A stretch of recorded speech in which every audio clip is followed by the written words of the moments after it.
Pregunta de don Luis Badía y Chancho. Tiene la palabra su señoría. Gracias, señor presidente. Señorías, señor vicepresidente, en primer lugar, mi felicitación y mis deseos de acierto en su gestión. Señor vicepresidente, es una evidencia que la subida de los precios del petróleo va a incidir en el coste al alza de los productos energéticos y su repercusión sobre las economías familiares.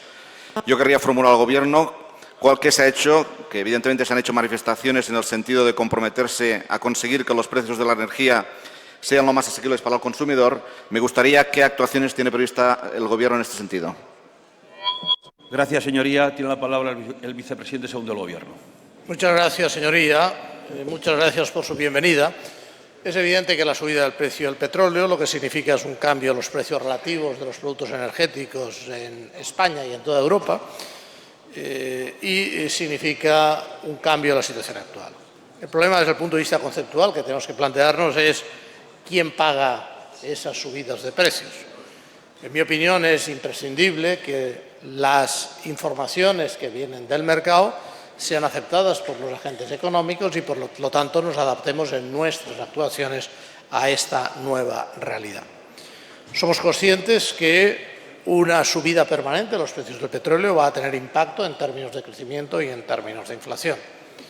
En términos de crecimiento, de acuerdo con las cifras que da la Comisión Europea, puede tener una subida de $10 durante un periodo de un año, un impacto hasta 0,8, según la Agencia Internacional de la Economía, algo menos del 0,4.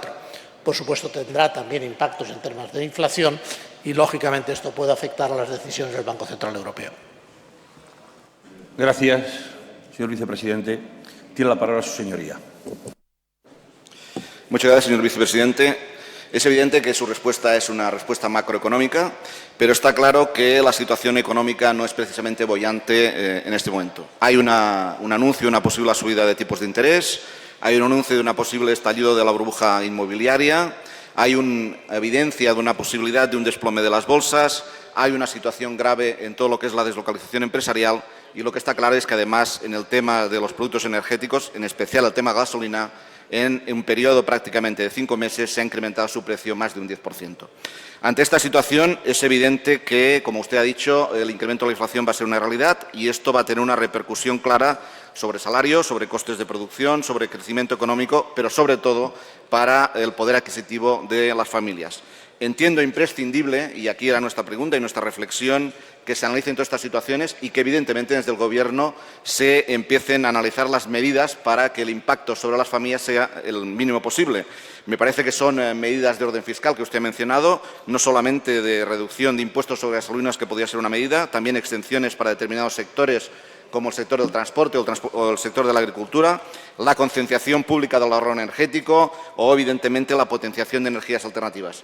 Yo lo que le quería manifestar, evidentemente, que la situación es grave, evidentemente la situación de futuro puede entablar en sí misma situaciones muy complicadas para la gente quizá más débil o las economías más débiles y, desde este punto de vista, nuestro grupo parlamentario, el Grupo Parlamentario de Convergencia y Unió, estamos abiertos a cualquier propuesta para seguir trabajando en buscar medidas que de alguna manera mitiguen esta situación que, nos guste o no, está encima de la mesa, que nos guste o no, está en debate en este momento y que de alguna manera habremos de buscar las medidas entre todos para que estos temas realmente se puedan amortiguar y que de alguna manera el impacto sobre las economías familiares de los más débiles sean lo menos posibles. Muchas gracias, señor presidente. Gracias, señoría. Tiene la palabra el vicepresidente segundo del Gobierno. Muchas gracias, señor presidente. Cualquier decisión que se pueda tomar sobre estas medidas tiene que tomar en consideración algunas restricciones. La primera es cuáles son nuestras obligaciones en términos internacionales y cuál es nuestro margen de maniobra, fundamentalmente en términos fiscales. Sin embargo, las actuaciones fiscales tienen una segunda restricción y es su propio coste. No es razonable, en términos económicos, transferir ese coste de aquellos que lo deben soportar en la medida en que son utilizadores del producto a aquellos que no lo van a soportar y que va a tener un impacto inflacionista parecido y, además, incluimos una distorsión en el mercado. Tercer elemento, hay medidas claras donde sí puedo estar de acuerdo con sus ideas, que son todas aquellas referentes a restricción del consumo, a ser más eficientes, a apoyar, evidentemente, a que con menos energía hagamos lo mismo y mejor. En ese tipo de actuaciones siempre nos encontrarán a su lado. En el resto, como digo, tenemos que tomar en consideración todos los elementos antes de tomar ninguna decisión. Muchas gracias. Gracias, señor vicepresidente. Pregunta de